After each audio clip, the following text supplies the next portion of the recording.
Hello बच्चों, मैं आमिर जिंदर। हम लोग पढ़ रहे हैं बच्चों मॉडर्न फिजिक्स। तो मॉडर्न फिजिक्स में हमने क्या क्या सीखा अब तक? तो हमने सीख लिया था वर्क फंक्शन क्या होता है, इलेक्ट्रॉन एमिट कैसे होते हैं, सबसे इंपॉर्टेंट फोटो इलेक्ट्रिक इफेक्ट क्या होता है।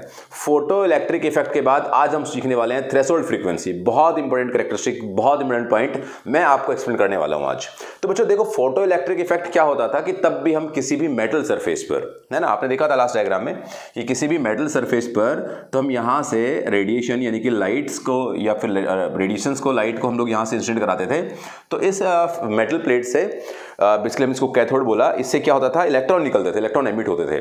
तो जो इलेक्ट्रॉन यहाँ से एमिट होते थे, इलेक्ट्रॉन यहाँ से बाहर निकलते थे, उन इलेक्ट्रॉन के बारे में हमने स्टडी की थी कि इलेक्ट्रॉन कब मैक्सिमम निकलेंगे, इलेक्ट्रॉन की कब वेलोसिटी ज़्यादा होगी, बोले तो काइनेटिक एनर्जी के बारे में चर्चा की थी।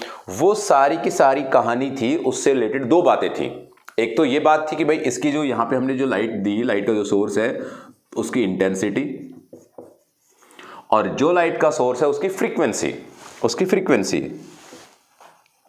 तो हमने क्या देखा था भाई कि जो इंटेंसिटी है, इस इंटेंसिटी से क्या होता है, इस इंटेंसिटी को बढ़ा देने से, बेसिकली इस इंटेंसिटी को इंक्रीज करने से नंबर ऑफ इलेक्ट्रॉन इंक्रीज हो जाते हैं।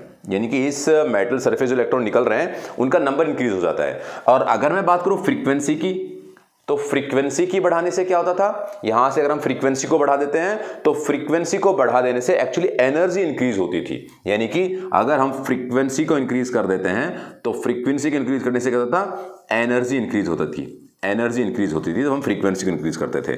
कहने का मतलब यह था कि अगर हम बल्ब की पावर की बात कर लें तो इंटेंसिटी का चेंज, और यदि अगर हम फ्रीक्वेंसी की बात कर लें, यानी कि कलर की बात कर लें, तो क्या, फ्रीक्वेंसी का चेंज। तो ये पावर और कलर के पास ये दोनों की दोनों इंटेंसिटी और फ्रीक्वेंसी की कंडीशन होती थी। अब मैं आज आपको क्या सिखाने जा रहा हूं वो बहुत इंपॉर्टेंट है। वो क्या है भाई, इसके अंदर से जो इलेक्ट्रॉन निकले, फॉर एग्जांपल ऐसा मेटल है और इसके अंदर से ये जो इलेक्ट्रॉन एमिट हुआ, जो बाहर निकला, इसमें हमने वर्क फंक्शन की चर्चा की थी कि भाई अगर यहां से जो हम एनर्जी दे रहे हैं वो एनर्जी अगर वर्क फंक्शन से ज्यादा है तो इलेक्ट्रॉन बाहर निकलेगा, और अगर वो वर्क फंक्शन से कम है तो बाहर नहीं निकलेगा। ये बात हमने पढ़ी थी कि भाई यहां से अगर वर्क फंक्शन से ज्यादा एनर्जी है तो बाहर निकलेगा, और वर्क फंक्शन से कम एनर्जी तो बाहर नहीं निकलेगा, भले यहां से कितने फोटोन या फिर कितनी लाइट इंटेंसिटी की आ जाए।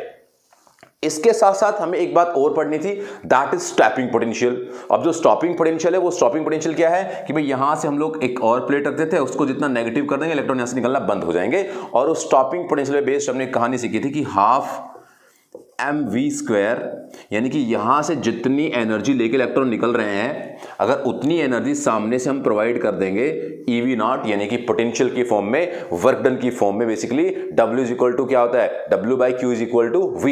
तो वहां से W is equal to what, Q into V। तो ये यहां पर एक इक्वेशन हमने पढ़ी थी जो स्टॉपिंग पोटेंशियल की कंडीशन हमने स्टडी की थी कि भाई एनर्जी को अगर इसके बराबर रखेंगे तो यहां से निकलने वाले इलेक्ट्रॉन सारे बंद हो जाएंगे।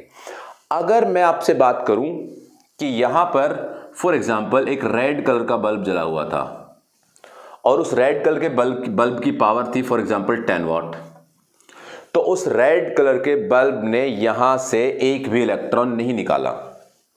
अब वो 10 से बढ़ा के हमने फॉर एग्जांपल 100 कर दिया, तो उम्मीद थी कि वो निकलना चाहिए, लेकिन 100 वाट के इस रेड कलर के बल्ब ने यहां से इलेक्ट्रॉन फिर से नहीं निकाला। अगर मैं उसको 1000 कर दूंगा तो भी वहां से एक भी इलेक्ट्रॉन नहीं एमिट होगा, एक भी इलेक्ट्रॉन का एमिशन नहीं होगा, क्योंकि मैं इंटेंसिटी बढ़ा रहा हूं, मैं वॉट बढ़ा रहा हूं, पावर बढ़ा रहा हूं, इंटेंसिटी बढ़ा रहा हूं, नंबर ऑफ इलेक्ट्रॉन इंक्रीज होने चाहिए थे, लेकिन इलेक्ट्रॉन तो निकल ही नहीं रहे। इसका मतलब क्या हुआ कि जिस फ्रीक्वेंसी पर इलेक्ट्रॉन निकलने चाहिए वो वाली फ्रीक्वेंसी हमने अप्लाई नहीं की। वो फ्रीक्वेंसी, जिस फ्रीक्वेंसी पर इलेक्ट्रॉन निकलने स्टार्ट होते हैं, वो फ्रीक्वेंसी, फॉर एग्जांपल रेड के अलावा मुझे यहां पर दूसरा बल्ब चेंज करना पड़ेगा।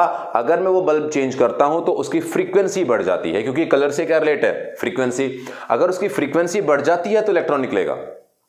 तो वो फ्रीक्वेंसी, जिस फ्रीक्वेंसी पर यहां से इलेक्ट्रॉन निकलना स्टार्ट हो, that is threshold frequency. Threshold frequency ये मैं आपको आज पढ़ाने जा रहा हूं।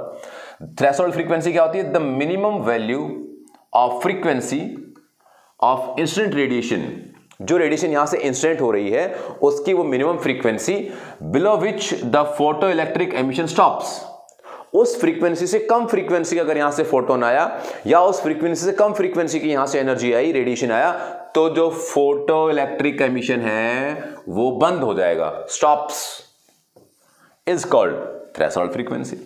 बच्चों थ्रेशोल्ड फ्रीक्वेंसी क्या होती है? वो फ्रीक्वेंसी जिस फ्रीक्वेंसी से नीचे फ्रीक्वेंसी की लाइट हम भेजेंगे तो फोटोन यहां से, यानी कि जो फोटो इलेक्ट्रॉन है या फोटो इलेक्ट्रिक एमिशन है, यहां से इलेक्ट्रॉन का निकलना बंद हो जाता है। यहां से इलेक्ट्रॉन निकलते ही नहीं अगर हमने पर्टिकुलर फ्रीक्वेंसी नहीं भेजी तो। और उसी को हमने क्या नाम दिया था? उसी को हमने वर्क फंक्शन भी बोला था एक बारी, क्योंकि वो मिनिमम वर्क डन, जिस वर्क डन से इलेक्ट्रॉन यहां पे बाहर आता है। तो अब यहां से क्लियर कट एक मैसेज हमें मिल रहा है कि जो भी हम एनर्जी यहां से लाइट की जो एनर्जी होगी, जो एनर्जी भेजेंगे, उस एनर्जी की फ्रीक्वेंसी ज्यादा होनी चाहिए थ्रेशोल्ड फ्रीक्वेंसी से। लेट अस से threshold frequency denoted by mu naught. तो अगर हमें इलेक्ट्रॉन को एमिट कराना है तो ये जो आपकी इंसिडेंट फ्रीक्वेंसी है वो बड़ी होनी चाहिए किससे? वो थ्रेशोल्ड फ्रीक्वेंसी से। ये आपकी थ्रेशोल्ड फ्रीक्वेंसी है। तब थ्रेशोल्ड फ्रीक्वेंसी से इंसिडेंट फ्रीक्वेंसी ज्यादा होगी तो ही एमिशन होगा। क्लियर कट बात है ये। अब अगर हमने कोई एनर्जी यहां पर डाली और उसकी एनर्जी एच म्यू है, H mu is equal to energy का फॉर्मेट मैं आपको पढ़ा चुका हूं बच्चों, इलेक्ट्रॉन की एनर्जी के, फोटोन की एनर्जी के बारे में बात कर चुके हैं हम लोग, क्योंकि एनर्जी पे डिपेंड करता है, यानी कि एनर्जी डिपेंड करती है फ्रीक्वेंसी पे, एनर्जी डिपेंड करती है फ्रीक्वेंसी पर। तो अगर मैं यहां से मैंने एक फोटोन डाला जिसकी एनर्जी है एच म्यू, और ये एच म्यू में ये जो फ्रीक्वेंसी है that frequency is greater than the threshold frequency, तो यहां से जो इलेक्ट्रॉन निकलेगा वो इलेक्ट्रॉन तो यहां से निकल जाएगा, दैट्स ऑल राइट, क्योंकि फ्रीक्वेंसी मिल गई, बट उस वक्त फिर भी एक्स्ट्रा एनर्जी रह जाती है। एक्स्ट्रा एनर्जी क्यों रह जाती है? क्योंकि फ्रीक्वेंसी ज्यादा है, और ये फ्रीक्वेंसी ज्यादा है तो एनर्जी ज्यादा होगी। तो यहां से इलेक्ट्रॉन कोई काइनेटिक एनर्जी लेकर चलना स्टार्ट कर देता है, और अगर वो काइनेटिक एनर्जी लेकर चलना स्टार्ट कर देता है तो इसका मतलब ये हुआ कि हाफ mv², चाहे मैं उसे V मैक्स कह देता हूं, मैक्सिमम वेलोसिटी उसके पास हो रहेगी, that is equal to total energy incident, यानी कि हमने h mu total energy incident की minus of h mu naught. सिंपल शब्दों में मुझे इसको कहना चाहिए अभी के लिए वर्क फंक्शन भी, वर्क फंक्शन, क्योंकि मुझे मालूम है जो वर्क फंक्शन होता है that work function is equal to what? That is basically वो वर्क या वो एनर्जी जो थ्रेशोल्ड फ्रीक्वेंसी से रिलेटेड है। अब यहां से मैं बात करूंगा क्या? That is half mv² means kinetic energy mv² max is equal to H mu minus H mu naught. और सच में ये जो इक्वेशन है दैट इज आइंस्टाइन इक्वेशन यही तो है। आइंस्टाइन इक्वेशंस के बारे में अगर आपसे पेपर में सवाल आता है तो इस इक्वेशन को आप लिखेंगे। अगर मैं इसको वेवलेंथ की टर्म्स में चेंज करना चाहूं, आपको दिखाई तो दे रहा होगा नीचे का पार्ट पूरा, अगर मैं इसको वेवलेंथ की टर्म्स में चेंज करना चाहूं तो मैं क्या लिख पाऊंगा? तो मैं लिख पाऊंगा या इसको kinetic energy max is equal to H mu minus mu naught, ऐसा लिख सकता हूं मैं। फ्रीक्वेंसी को चेंज करूंगा तो क्या जाएगा? एच, क्योंकि mu is equal to c by lambda, तो h c 1 by lambda minus 1 by lambda naught. What is that lambda naught? That is threshold wavelength,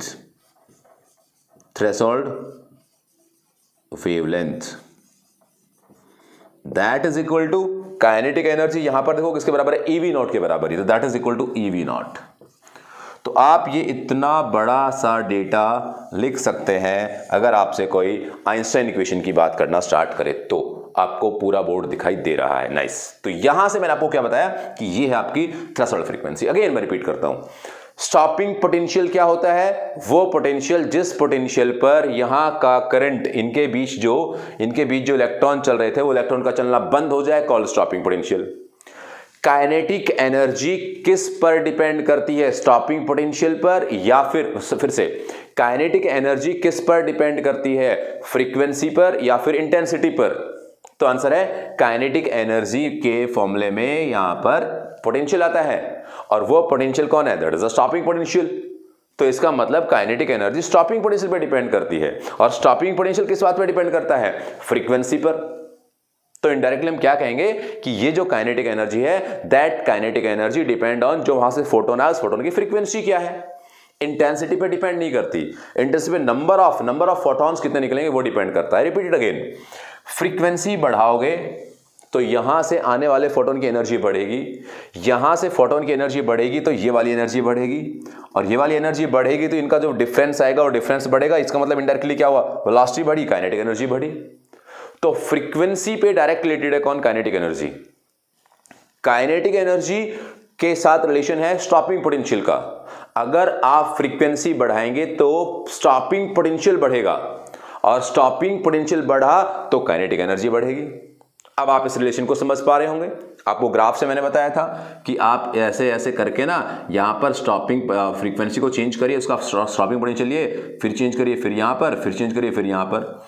तो स्टॉपिंग पोटेंशियल चेंज होता है क्या चेंज करने से, वो उसकी फ्रीक्वेंसी चेंज करने से चेंज होता है।